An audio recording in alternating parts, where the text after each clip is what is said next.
Hey guys, welcome to the Detour Live, and it's a very exciting edition because the first Grand Tour is about to get underway. It's the Giro d'Italia for 2021.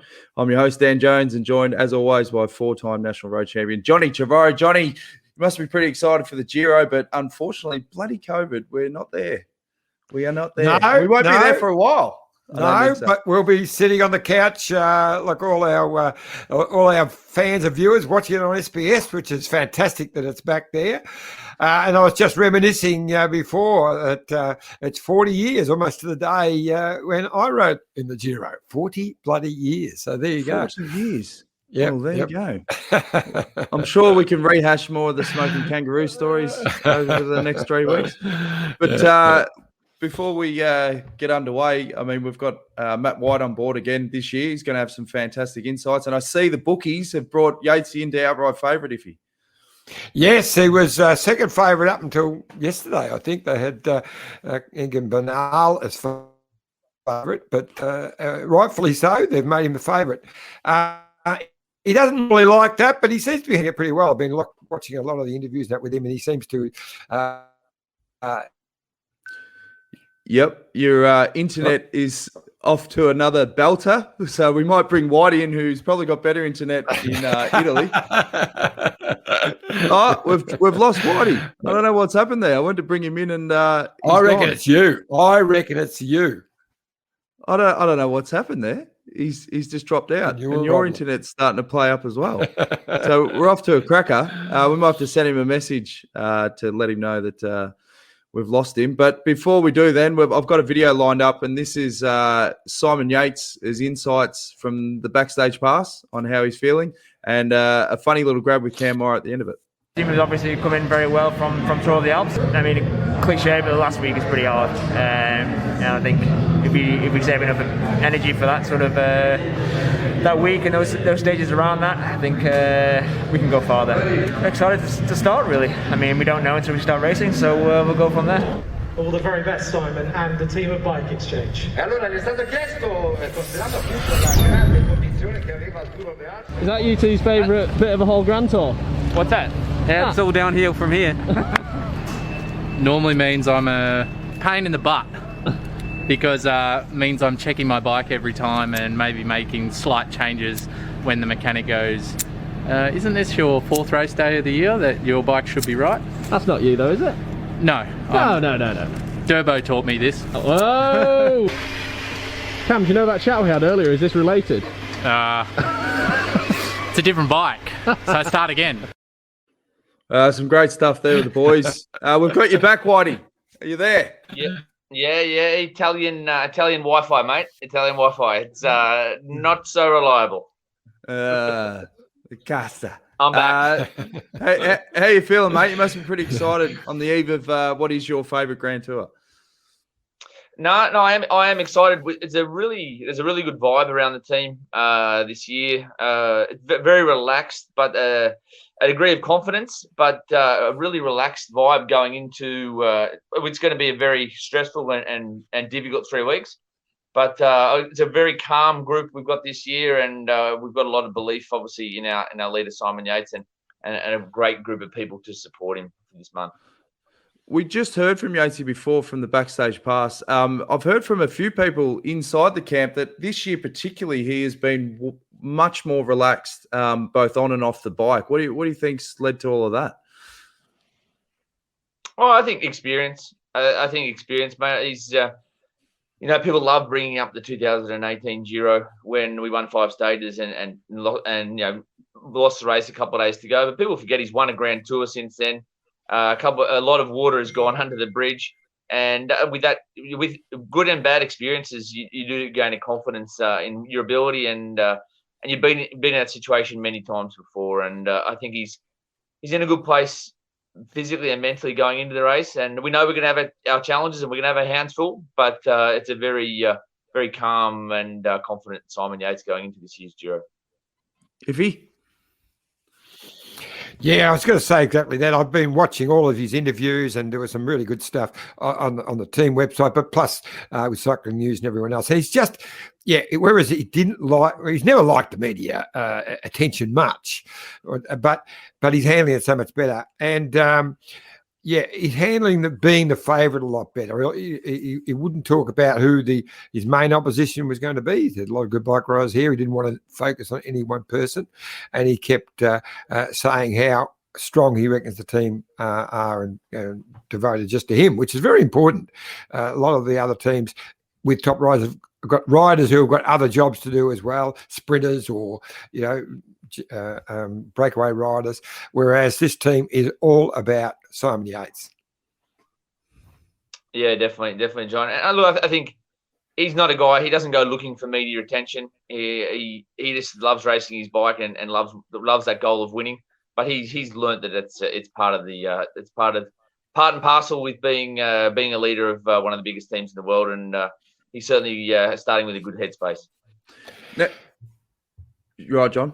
I was just going to say, I mean, he says that he's got no special thing to prove with the Giro, but I doubt that that's the case. When we won't go back on 2018, but he was so good until just the last couple of days. But he was really dominant, and then his form coming in last year was fantastic, and then to get COVID and have to leave the races, the whole team had to leave with that pandemic last year. It's just something that it must be sticking in his craw that he would really want to win this more than anything else. Look, I think it's for him. It's his fourth trip here in a row, and we've learned a lot over the last couple of years. And 2018 we had a different tactic because we had different rivals, and we also didn't know where he was as a rider in his stage of development, especially in the time trials back in 2018. And 2018 we're going up against Chris Froome in his heyday, Tom Dumoulin, the world's best time trialers with 65k of time trialing. This year's only 39k. And that changes things as well. It changes you change your tactics also depending on the course, but also depending on who your rivals are. And we're in a different place than we were. But getting back to your point there, Johnny, we would love to win this Giro. There's no mistake about that. And it's the fourth attempt at it. And I said we've learned a lot over the years, and now we've got to put those lessons into action over the next 21 days. What are your thoughts on the race route this year? It looks like a pretty filthy middle and last week. It's really just the classic edition, but then you throw in those gravel stages as well. What do you think overall of the course? Yeah, I think as far as one thing that you always know about the Giro d'Italia, it's always very, very back end heavy, and there's no surprise there with two 2x2 mega mountain days in the last week, broken up by a nice little 230k spin in between. That's the last week. But the first week, it's not a flat week. Yes, sometimes you do get, I remember 2019, after the prologue there in Bologna, basically it was a pretty boring sort of a first week where there was probably 6 sprints and there wasn't any action until the next TT. Well, this year, not so much. This year, we've got our first hilltop finish on stage 4, another one on stage 6. And then the second week is deceptively hard. And I've seen nearly all of the second week in person, driven those stages. And obviously the thing that stands out is the gravel stage. Now, I've never seen anything like it in modern cycling. People will try to compare it to Strade Bianche. Now, it is in Tuscany. None of the same sectors are getting used. These are farm roads that have been semi-fixed up to accommodate a world-class bike race on them. Now, I saw them in March, and I got one hell of a shock from what I saw in March. Now, they have fixed them up a little bit, and we took the team there on Tuesday afternoon, and we checked out the tail end of the stage, where all the gravel is, on Wednesday, and they were still in the mode of fixing them as we're riding them. We had dumping tons of sand, dumping rocks. The heavy machinery was coming out. So this was 48 hours ago. The race doesn't pass there till stage 11, and I'll be going back the day 4 on the rest day to see the final product. But it's a stage I really think that could have a bigger effect on general classification than any mountain stage. And how does Yatesy go on the gravel stuff? Yeah, pretty good, mate. He's got his track riding skills. Certainly, he's a guy who can handle himself on a bike. And the thing about this gravel stage, they're long sections. The longest section's 12 kilometers, and it's 12 kilometers. And in that section, it has ramps of up to 15% on gravel. So the first section will be very decisive, just from positioning wise. The second section will be as decisive because the guys who can't climb will be dropped. The guys run it for more than 30 minutes. And in that sector, it is, I said, more than 15% ramps. And by the time we get to the third and the fourth section, I think that the bunch will be in some small groups scattered around various kilometers. And if someone has bad luck, which no one wishes that on anyone, I think people will lose minutes on that stage because you'll be caught between groups without your team car. Teammates will be everywhere. And look, it'll certainly be one spectacle for television, but it'll be probably the most stressful day of the race. I was going to say that they'll be nervous, but so will you, Whitey, for sure. Because as you said, and it's probably one of those typical stages. It's the old cliche. It's where probably no one will win the Tour there. There'll be a few people who will lose the Tour there, and it could be through just bad luck, which you hate to see. And remember Port last year on that gravel stage in the Tour de France where he punctured and kept riding the flat tyre, which he had to do. And how he managed to do that, I don't know, but it was a fantastic piece of riding. And that's the problem, as you say. Team cars can't be near their riders, because of the situation with bike riders everywhere. And you just got to pray and hope, I suppose. Yeah, look, when Richie had to do that last year, I think he had to ride for 1.5 kilometres, not 12K. And we went through there with a couple of vehicles yesterday and on Wednesday, and it was like a dust storm. You couldn't see 20 metres behind the car. It was very loose gravel. But look, let's just wait and see what happens. But what I think the risk there for the race there is if you have stage 11, it's early in the race, that if you have a couple of favourites who actually lose time there, it can actually backfire on the race, and actually you lose some of that rivalry because one of the favourites could lose 2 to 3 minutes on a stage where he shouldn't. So anyway, it is what it is. We went through there the other day with the boys. No, we didn't have a puncture, which was a great sign. We got some really good tyres and some equipment underneath us, but everyone's in the same boat. You're going to need a little bit of luck, and hopefully luck's on our side that day. What tyres are you riding, Whitey? Are you still on tubulars, or are you going to tubeless like some of the others? A combination, John. Some guys like others. Some feel better than others. And we'll be riding either between 28 or 30 bag tyres. Okay. So as big as it gets, as big as we can fit in our bikes. Basically, as big as you can get without being a mountain bike on a road bike. Whitey, how taxing is it if you are in a position where you have the leader's jersey, like what happened in 2018, on the rest of the team? And you said before, taking the learnings from 2018, you look at those last two stages. I mean, if you're thereabouts and haven't had to protect the jersey, is that sort of the ideal scenario for you guys?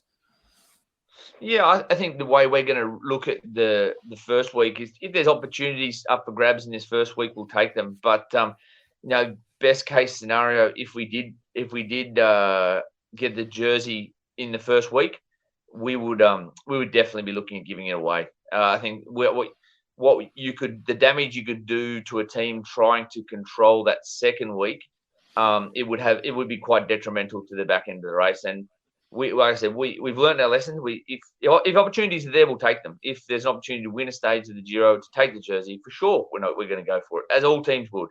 But it's going to be pretty clear, if we do take the jersey in this first week, we will not be interested in keeping it for the duration. Who do you think are your biggest rivals for the GC? I see Evan Pohl's up there. I mean, that's his first Grand Tour.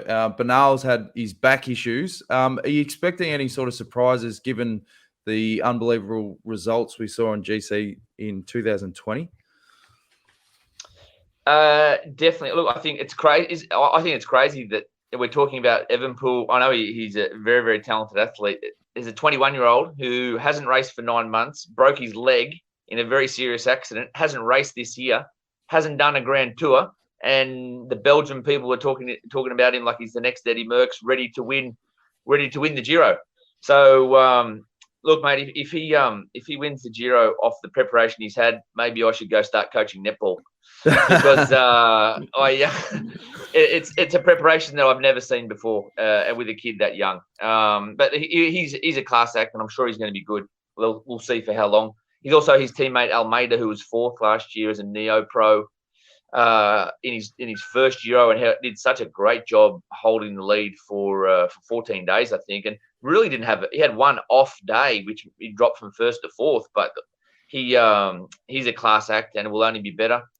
I don't believe anything that Ineos are putting out about Bernal. I think a team that big, with the budget they have, wouldn't be coming to the Giro d'Italia with an injured rider. I think it's just it's a way that they're trying to diffuse the pressure from Bernal. Obviously, since he had his incident last year at the Tour and had to stop, so I think he wouldn't be coming here if he wasn't at a very, very high level. I think a lot of people aren't talking about Mikel Landa. He's been the bridesmaid in a lot of situations over the years. I think he's got 2 4th places in the Tour de France. He's podiumed this race a long time ago with Astana. And he's been looked very consistent this year in Tirreno, and then a good performance in Basque as well. Outside those guys, you've got the Shark there, breaking his hand 3 weeks ago. A bone in his hand is not the ideal run into the Giro, but regardless of where he's at now, he has the potential to tip the Giro upside down somewhere in the 3rd week, because we know he's a guy who always builds into Grand Tours, and he could maybe not necessarily win this year's Giro, but he could certainly have a big effect on the final result. And what are your thoughts on the time trial today, mate? It's going to be obviously hard and fast. How do you think Yates is going to go? Good. It's a 10-minute effort. It's downtown, the center of Turin. It's technical at times. It's safe. Just when you've got quite different road surfaces in the city there with manhole covers and so forth. But I don't see big gaps between the GC guys in such a short distance. And look, if he would lose, let's say his biggest rival who can time trial today would probably be Evenepoel and Almeida, the 2 riders from Quickstep. If we're within 15 seconds of those guys today, I think it'd be a great outcome. And the lead up to the Giro, you raced the Tour of Alps. Was that the first time you guys had done that? And what was the decision to choose that race? Yeah, so we had Tour of the Alps penciled in our program last year, but obviously it was a race in April that got cancelled, and it wasn't on the program at all last year. Now I have competed in that race when I was racing, and it was quite a traditional race. It used to be called Trentino, and most of the race was in Italy on the Italian side. Now it's called Tour of the Alps, and half the race was in Austria and half the race was in Italy. But the concept's the same. It was one medium mountain stage and 4 mountain stages back to back. But the difference is that a lot of the races in the spring don't have high mountains, because you are really rolling the dice with weather. And it did have some high passes, and fortunately for us, the weather was super. And what I wanted to do was to bring the core group together, and because we've got a couple of guys like Tanel Kangat never raced with Simon Yates. There's Callum Scottson and Nick Schultz have done very limited racing with Simon, and we wanted to go there, have a good performance. It was like our dress rehearsal for the race, and if there's problems or things you can do better, that was the place to work it out. And I think it worked really well, gave the group a lot of confidence, not only Simon, but I think the team around him and the staff as well. It was 85-90% of the same staff who were there at Tour of the Alps are here at the Giro, and I think we left that in a really good place. A lot of those Alp races, they give weird prizes for stage wins, like your weight in cheese or things like. Did they hand out anything like that for this edition? Yeah, I think there is a good 30 to 40 kilogram of sausages somewhere floating around the service course. It's awesome. I did see them given out, but I didn't see where they ended up. But there was a lot of sausage given out last 2 weeks ago. Mate, you're in Torino. What's the food been like since you've arrived? I will give you one guess. Pasta. Very good. Very good. And that real passionate hotel owner that's right under your grill trying to make you buff by giving you four serves. Yeah, the ladies who are serving the ladies who are serving our dinner were certainly ramming home the fact that pasta was on the menu for lunch and dinner. But look, it's my take on that. It's easier for me to go for a run than to turn down pasta. Yeah. So I agree. So we're out there in the morning exercising because as per usual here, the food is incredible. And the only problem I'm having personally it's springtime. The weather's heated up the last week here, and as you know, northern Italy is very green, very lush, and it's spring allergies time. Oh yeah, pack the Claritin. You mentioned Nick Schultz before, and he's going to be quite important in this Giro. I've been impressed with his form in the lead-up races, Tour of the Alps, the way he's climbing. But I reckon he's going to be really, really critical for Simon in the last week. Yeah, look, I think Schultz has been progressing well over the last couple of years. He's done. I think the last four Vuelta Españas. I think 2 with Caja Rural and 2 or 3 with us. But it's his first time at the Giro, and he exited last year in a really good place and just carried that momentum forward into the spring. We've got the plan for us. We've got a couple of older guys, obviously Mikel Nieve and Tanel Kanga, and those guys between them have probably ridden about 25 Grand Tours, and those guys will be relying pretty heavily on those guys in the back end. And I think while Schultz is in a really good place at the moment, there's still a lot of mountain stages and crucial stuff in this first 2 weeks, and I think Schultz is going to play a really big role in this first half of the race while the engine's running hot, mate. Hey, what's the vibe like on the ground? Because I saw some photos and that from the team Prezzo. It looks like there's a few more crowd, and is there more media there now compared to last year with the heavily sort of COVID restrictions? Yeah, I think Janji, with as far as the media, I think same as last year, which I think is good. I think a lot of the way that the athletes were handled last year due to COVID was probably a little bit better organised and a lot cleaner for the media, and that hasn't changed. But I think the difference will be the crowds. I think we're going to see a lot bigger crowds, even though COVID still exists here. But I think people in general here in Europe are pretty COVID fatigued. And when the weather's good, I wouldn't be surprised if we see very, very big crowds. The vaccination process it's happening here. Like a lot of the countries, they're a little bit behind as far as the percentage of their population that they've done. The older people are getting vaccinated, but I think the young people have been over here. The young people haven't been able to congregate, for more than a year. And there is at the moment in the northern Italy, we're in a yellow zone, which means there is a degree of freedom of movement, especially in your region. So I wouldn't be surprised to see near on normal crowds on the side of the roads on the big mountain stages. I think that the start and finish areas will be still restricted, but I think that's the difference this year. I think we're going to see it'll be a little bit more the Giro of the past, not as sterile as we saw last year. You mentioned vaccinations. When will you guys and the riders and so forth be vaccinated? So it's a country rules, or policies. So I'm a resident of Spain, so I have to wait for the Spanish government to give me the call up, and unfortunately, I'm in the last category of people to get vaccinated. So, look, if I get vaccinated by September, I think I'll be happy. Not happy, but realistically, we've had a couple of our riders get vaccinated in the last week. And then all of our medical staff and people who work in the health industry So that's physios and a few of our massage therapists have been vaccinated.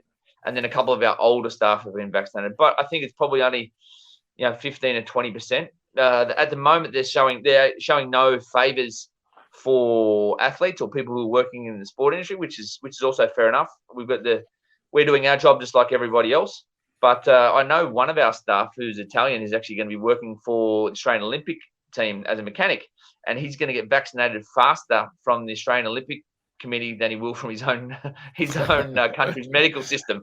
So it is very varied. But I think there's a few of our guys who are here at the Giro who have got planned vaccination when they get home from this race as well, because it's got to be, you can't just get vaccinated the day before a race. You've got to leave a few days a window there, because it does knock people around a little bit.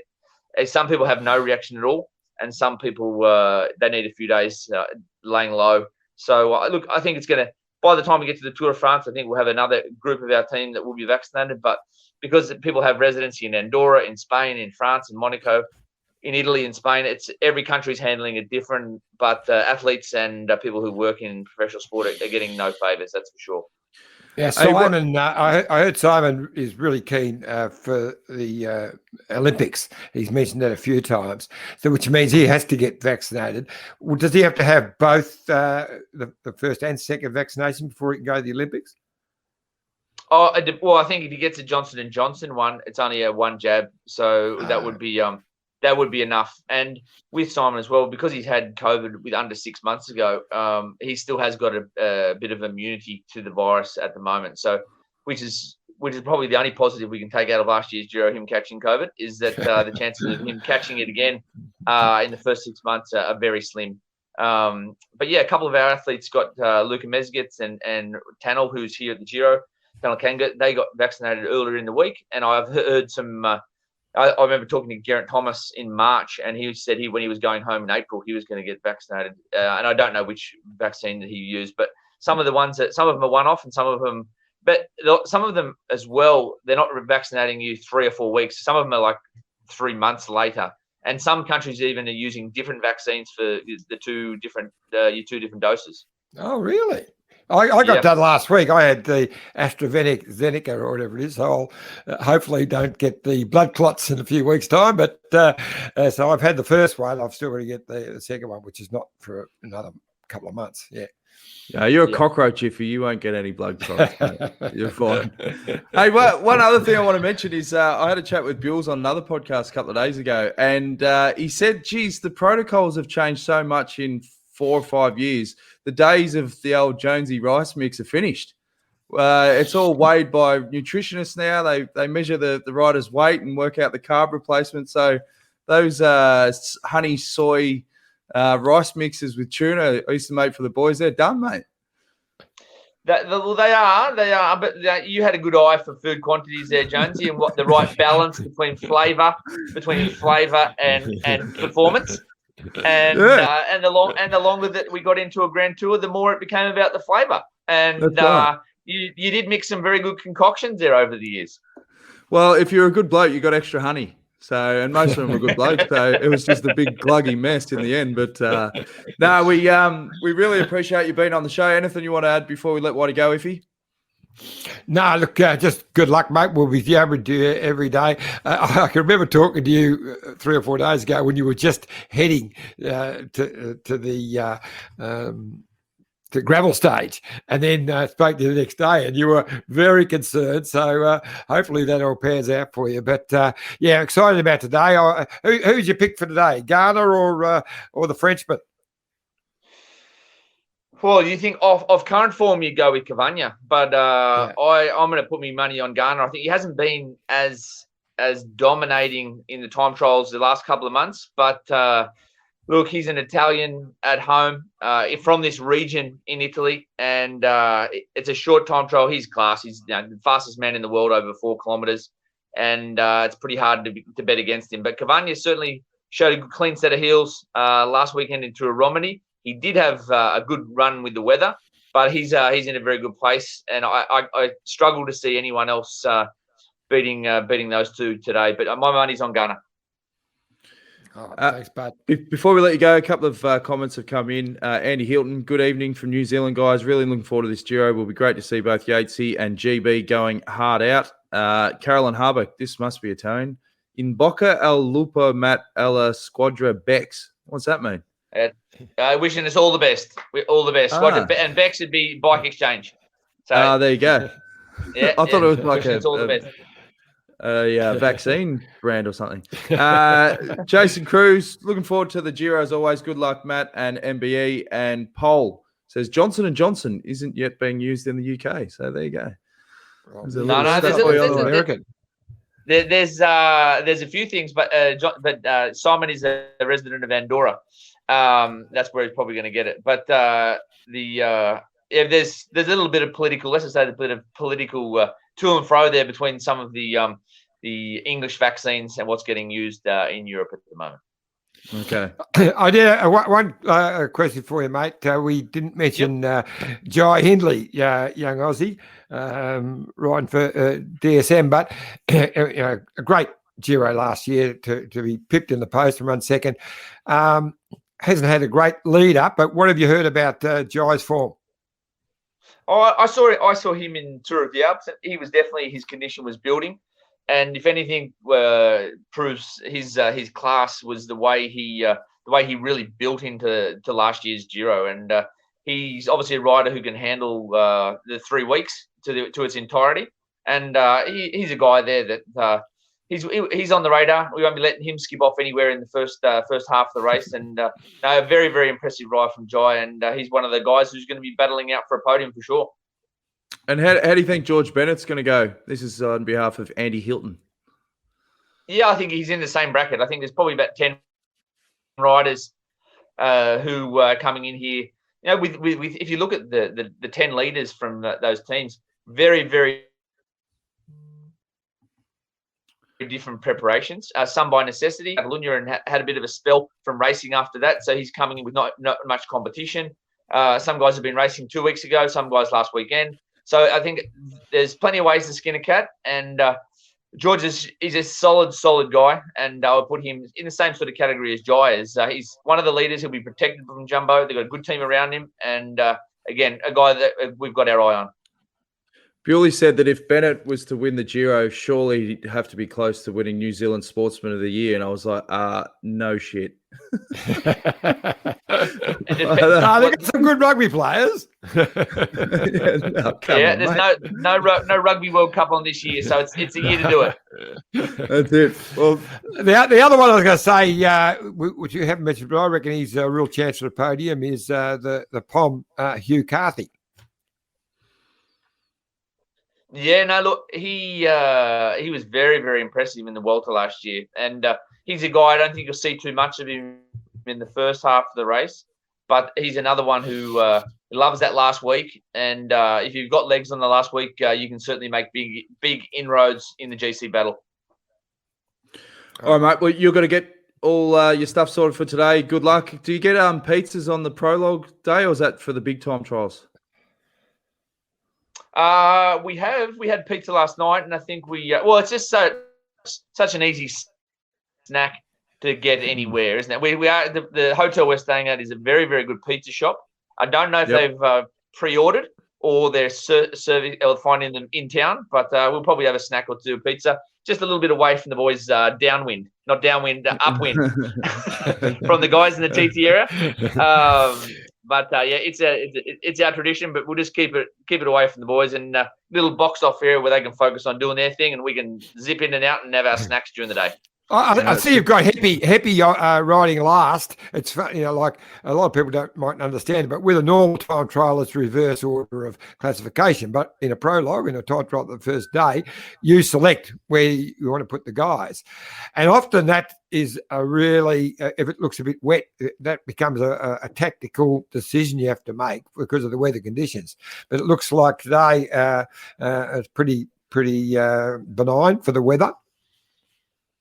Yeah, no chance of rain, and there's a slight chance of the wind dropping later in the afternoon. Not much, a couple of kilometres now, but if you see, I think there's only, besides Carpenats is off early, and then I think Pello Bilbao is off 40th, but the rest of the favourites are all in the last two waves. And Heppy's probably our best time trial here today, and he can certainly handle the pressure of going off with the favourites. And it'll be interesting to see what performance he can put out.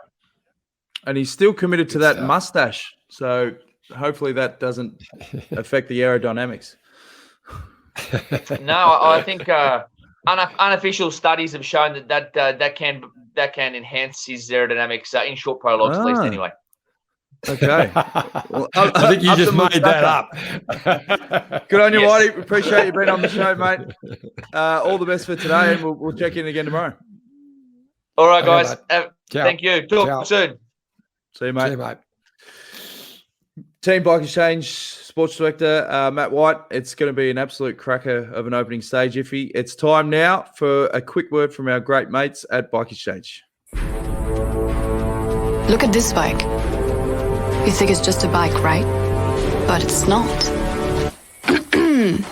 It's a bike 374 people are looking at. This guy, this girl, them, all looking at it. People from here, there, and wherever this is. People that are looking for a bike.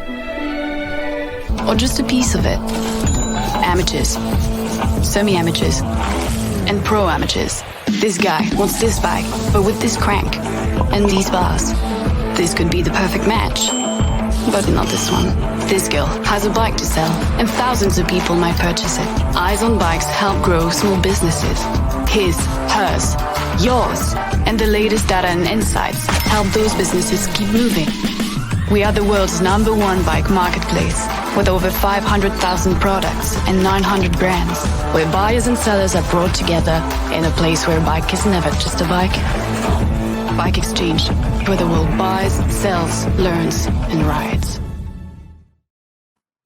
Thanks again to our mates at Bike Exchange. This time of the year, does it affect, like having the Giro, particularly on free-to-air, you see an uptake in people actually wanting to get out on their bikes because they're so excited that a big Grand Tours are underway? And are you seeing that in the local rides around Geelong? Yes. The group that I ride with aren't. None of them are ex-cyclists. I purposely did that so I can kick their butts. But they're like a lot of the late in years, like mob. They have fallen in love with the cycling. So I've noticed a lot more, and they're all talking about it. Fantastic that SBS are now covering live, and it's been quite a few years, and because. It's a different mob, the Italian with the than ASO, but you definitely can feel the fact that it's going to be live to air is a lot better than have to chase around and try and get onto a special network to cover it. So I can feel the vibe, feel the love. Yeah. And it's so much better that it is in May. Like, it feels like things are starting to come back to normal as opposed to last year when it was just all over the bloody shop. Yeah. Anyway, let's have a quick skim through some of the stages. Obviously, we've gone through today's stage. It's going to be hard and fast. But you scroll through, you've got some sprint stages. I mean, Caleb Ewan is going to be someone to look out for, particularly from an Aussie perspective. How many stages do you think he could pinch this year, Johnny? There's some good sprinters here. So there's probably 4 or 5. It's not quite a Tour de France sort of level of sprinting. Interesting one to watch will be Dylan Groenewegen, the Dutchman who has had 9 months holiday from that terrible crash with young Jacobsen. I thought it was a bit too much, but it's his first race back. It'd be interesting. But he's going to be good for George Bennett because he's going to soak up a lot of the media attention, particularly early on. Well, he will for sure. But look, you would think that Caleb could probably win up to 3 stages. I don't reckon he'll hang around for the last week. I reckon. I don't think he'll try and go through those big last week of mountains. Stage 2, one for Caleb. We have a look at stage 3. This is a bit more of a punchier type stage. probably not going to be too much. But when you think that these stages won't shake up the GC, as we saw last year, anything can happen, particularly in these early stages. There's always something, or one rider that there's a crash, or there's just some unknown that is thrown a real spanner in the works, particularly the ones on paper where you go, oh, yeah, this looks pretty predictable. Yeah, it's interesting. See, that normally you say that's a breakaway stage, but so early in the tour, whoever's got the pink jersey, the leader's jersey, that team won't want to just let it go. So that often restricts the breakaways a bit. That's the type of stage that the good sprinters can get over, like a Sagan and those guys. It would probably take, depending on how they race it, of course, but Caleb would need to be right at his best to get over. There's 3 decent climbs there in the finale. He was bloody climbing strong at Milan San Remo. So who knows? For sure. All right, stage 4, 187 Ks. This one looks a little bit trickier with a finish on a Cat 2. This is when you'd expect, well, you wouldn't see too many GC guides showing their cards this early on, but but the type of day you have to. I mean, the GC guys will be out to play on this one. They might be trying to put each other away, but they'll be there. There will be the pretenders will be gone. The sprinters and that won't be winning this one. It'll be. It could be an interesting breakaway day, but I would think that the next couple of days have got some really good stages. Yeah. Stage 5, 177 Ks. This is another one for Caleb Ewan. Could be crosswinds, flat stage. So if he's on form, he potentially could have bagged his second stage there. You'll have that one earmarked. Yeah, for sure. Stage 6, 160 Ks. Now this one looks a little bit more filthy, John. We've got a This Cat is a 2, ripper. Cat 3. This is a ripper. This is Simon Yates. Got his name all over this one. But be a great stage. Stage 781 Ks. This is another one for the sprinters. And, they're set on cycling tips, the smaller sprinters and what to watch for a late dig from a classics types rider to disrupt the fast men. So it must be a bit technical, but the sprinters teams will be controlling this, so there won't be breakaways getting that one. Yeah. Stage 8. Now these are the last 2 stages before the first rest day. Now the Giro love throwing up filthier stages. You've got a big Cat 2 there, finishing on a Cat 4. So again, GC guys are going to be on show iffy. Breakaway day. Yep. And then the big one before the rest day, 158 Ks. This one is very, very lumpy. Cat 2, it is a filthy 3. Day.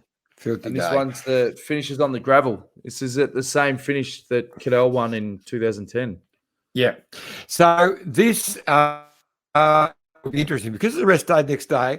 A few of the GC guys will be prepared to have a bit of a dip.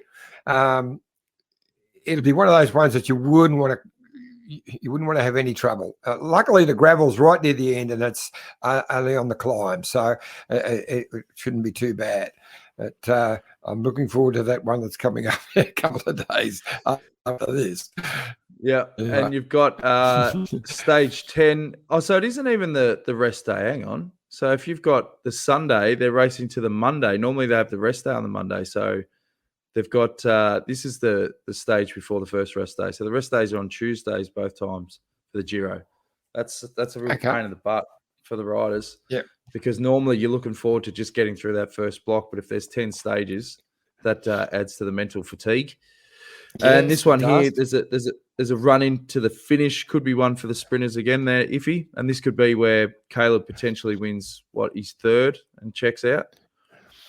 I think this is the 4th. We've got him down for 4 so far. This will be his 4th win if he wins all those sprints. Yeah, right. But stage 11. So yep. This is the one with the gravel sections. This is the one Whitey was talking about earlier. Yeah. Yep. Yeah. That's the one they're most concerned about.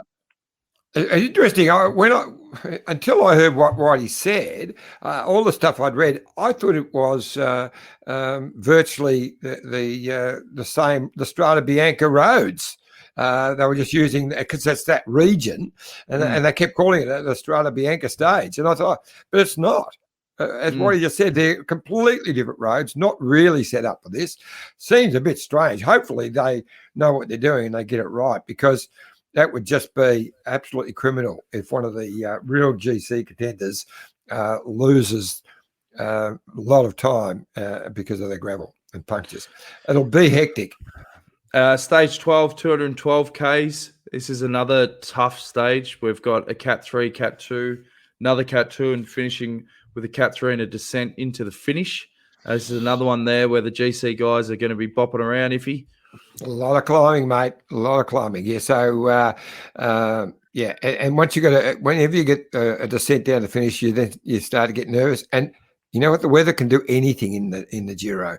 It's all about that. You look just last week in Romandy, and when the weather hit, there were bike riders falling down everywhere. Stage 13, 198 Ks. This is another flat one for the sprinters. I reckon that's about as flat as they come. That is pancake flat.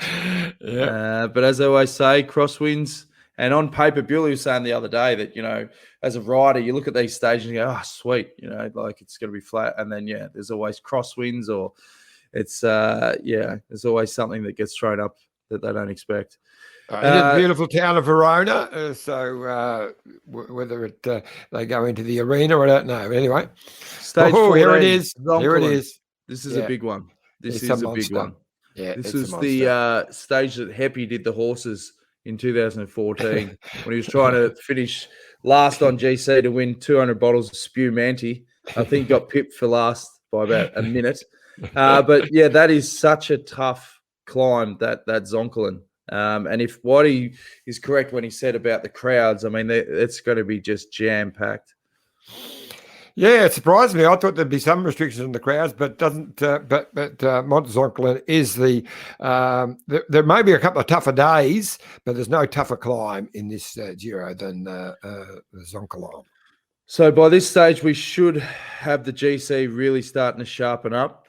We move along to stage 15, 147 Ks, a shorter one, pretty lumpy, pretty good one for the breakaway after the day before, Iffy. Yeah, definitely a breakaway day for sure. Yep. Stage 16, 212 Ks. This one looks filthy. We've got 3 Cat 1s. And what's the C? Is that like the horse category? Yep.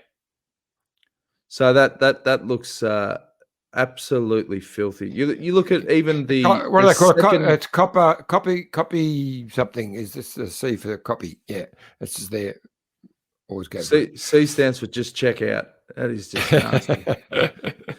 So by this stage, I mean, the Giro is just going to be enthralling because, you know, if you have a bad day and you're up at the pointy end, I mean, you could lose 5-10 minutes easy.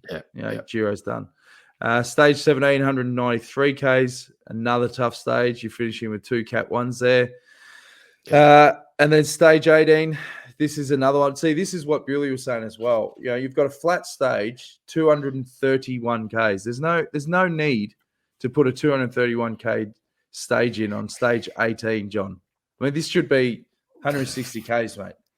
Mate, I don't remember any stages being under 200K in the Giro I rode, so I don't know what they're whinging about, but I agree. But I do agree. Yeah. Stage 19, this is where the Giro really is going to be won or lost. It is another nasty one. You've got 2 Cat 1s and a Cat 3 finishing on the Cat 1 climb, 176 Ks. And then you've got stage 20. Have a look at this one. Before the time trial, you've got 4,200 meters of climbing, Johnny. Yeah, it just what do you say? It's just the last week of this Giro. I know it's always tough, and what he said, you know, the Giro, the back end's going to be hard. I think this is the toughest I've seen in recent times. The last week of this. And the final time trial, 30.3 Ks. It's flat, but it's through, center of town. You've got street traffic and, potholes, and still could dish up anything. And at the end of a 3 weeks of racing, it doesn't matter if you're a time trial specialist or not. It all depends on how you recover. Well, exactly right. I mean, look at Jai Hindley. I mean, he was, everyone predicted he wouldn't be able to keep the pink jersey because in the time trial, and they turned out to be correct. But and Simon Yates has improved in his time trial, but he wouldn't want to be. The good thing for him is that Bernal is not a great time trialer. He's not much difference between them. You just wouldn't want to have someone there. But same with Lander, he's not a great time trialer. So most of his main opposition aren't great time trialers. So that's a really good thing. He made a good point as well, Whitey, about the Ineos team coming out and saying, Bernal's got a bad back, and if he wasn't any good, they wouldn't have brought him. Simple as that. No, for sure. Yeah. Now, finally, who do you think is going to be a couple of the riders to watch? I mean, Sagan's going to be an interesting one, given all the stuff that's happened with management. And, you talk about riders that are under the pump. How do you think he's going to respond? I don't know that he's under the pump. I don't think he'll stay with Bora. I really do think, reading the tea leaves, that he will leave. But he's still very popular. We've got to remember he's had some serious little challenges, but he'll be fine. I think he'll win the points jersey. I'll pick him to do that now. He's was some really good speed in some of the races recently. He'll give Caleb a run. He'll be in those sprint stages earlier in the tour, but I just think he will get through those intermediate stages better than anyone else. Any of the other green jersey or whatever colour the sprinter's jersey is in this race, I can't remember what colour it is, but the sprinter's jersey, I think he will take that. And I'd be interested to watch him. I don't see Peter Sagan dominating as he did a couple of years ago, 3 world championships in a row and that sort of thing. But he is still a class bike rider, and he will get snapped up by one of the big teams for sure. And Chris Froome is in the news. If he posted a video, I think yesterday, it was him doing a lot of training in a lab, testing his hips and hamstrings and where his body's at. And I saw an article in Cycling News where he was saying, the frustrations in people that have written him off. I think he's pretty keen to show his doubters. Do you think he's going to get back to the form that we know him for? I reckon he'll get back to some sort of semblance of that form. I have no doubt that Chris Froome, as professional as he is going to come back. As he said the other day, he was laughing because he said people just don't realise how serious my injury was and what I've had to go through. There's no way that he's going to go through all this and not get back up to a level. I don't believe he will win the Tour de France again. It definitely won't be this year, and he knows that. Although he hasn't said it, he will be work this year. It'll all be about next year, and he will get back to that sort of form that he had. But as his own manager said just the other day in a very interesting article, even if he hadn't had that crash, would he be able to win the Tour de France again with all these young guys? I don't know, is what he said. And it's very true. But he will get back to his best form again. I don't think he'll win the Tour de France again, but he will be in there giving it a shake. That's a real political way to answer that from his manager. I mean, he's saying in the nicest way possible, probably wouldn't have won it. Well, so, it was pretty honest, actually. I liked it. Don't get much of that. No, that's right. Final comment is from Kim Dixon. She says, enjoying some pizza and Prosecco and the Detour live. Keep up the great work, boys. Good on you, Kim. Now, we're going to be live each night for the Giro. Iffy will probably be at 6 p.m. each night, bearing any unforeseen events that are on or... Well, we're going to work in with SBS because we're big fans of the gang at SBS, and they seem to like us. So we'll make sure we sort of work in with their podcast, and we'll promote them. They'll promote us, and we're talking about different things. They're much more serious than us, but I'm looking for it. Look, I love the Giro, and the fact that it's on back on SBS, I think, is an absolute plus. And as we always do on the Detour, we'll be tapping into some pretty big guests all over the world. Scotty McGrory will be joining us again tomorrow night. We'll probably get Sam Bewley on for his expert analysis and might tune into the voice of cycling, Iffy. see how he's travelling. Yeah, for sure. We'll have some great guests, and we'll have some fun. And looking forward to it. I mean, my pick tonight is Ghana as well. I think it will be. Cavagna has definitely got better form, but as Whitey said, in his own region, and it's only 10K. I think we'll see him pull one out tonight. Yep. All right. Well, we're looking forward to it. Thanks for tuning in, and we'll see you again on the Detour tomorrow night live at 6 p.m. Australian Eastern Standard Time. See you then.